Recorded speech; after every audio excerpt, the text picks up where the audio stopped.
We've all heard the phrase, let go. But what does that really mean? You know, it's not about giving up. Not at all. It's this powerful, quiet act of creating space for something new, something better to begin. So let's explore this idea together. The true art of letting go. This ancient Taoist story, it reveals such a profound truth.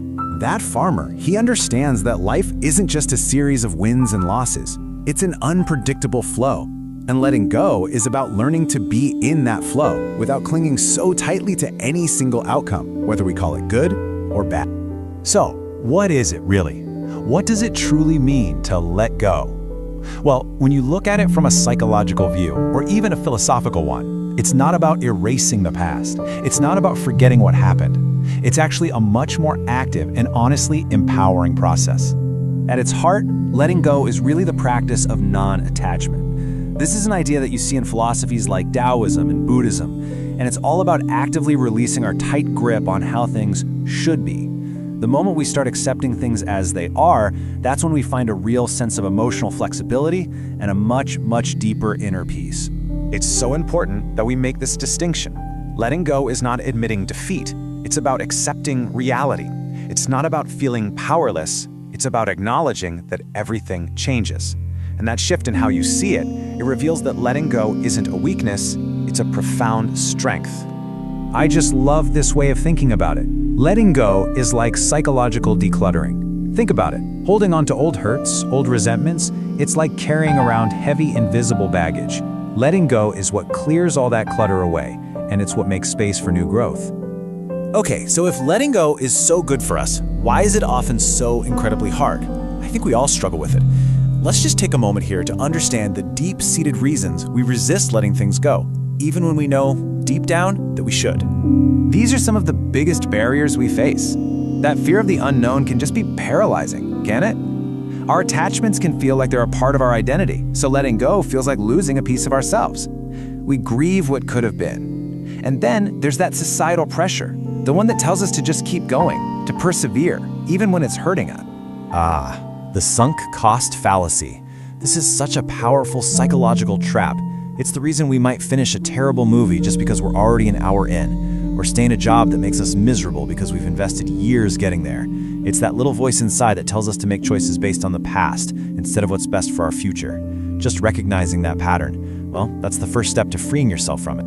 This quote, it's just so powerful because it gets right to the heart of the matter. Holding on to something like resentment, it doesn't actually harm the person who wronged us, it harms us. We're the ones carrying that weight. We're the ones drinking that poison, day in and day out. Okay, so we understand what letting go is, and we get why it's so hard. The next question is, how do we actually do it? Let's walk through a clear, actionable path toward finding some of that emotional freedom. You can think of this simple 4-step framework as a gentle guide.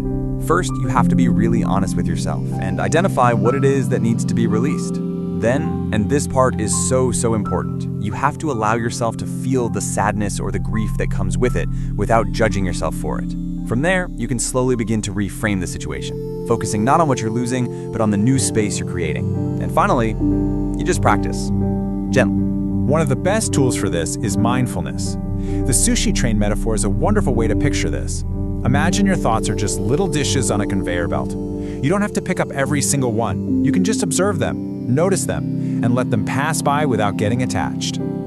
Journaling is another really powerful tool. You know, the simple act of writing, it gives your thoughts and emotions a physical place to go. It becomes this safe space where you can untangle all those complex feelings and finally start to see the patterns that have been holding you back. And finally, setting boundaries. This is such a critical act of letting go, especially when it comes to unhealthy relationships or dynamics. Creating boundaries, it's not selfish, it is a profound act of self-respect. It's how you protect your own energy and create the quiet space you need to heal. Now, for the best part. After all the difficult, quiet work of letting go, what lies on the other side? Let's look at the truly transformative things that can emerge from this process. This is what you gain. You find emotional freedom from the weight of the past. Your mental health improves as that stress starts to lessen. You create all this room for deeper personal growth.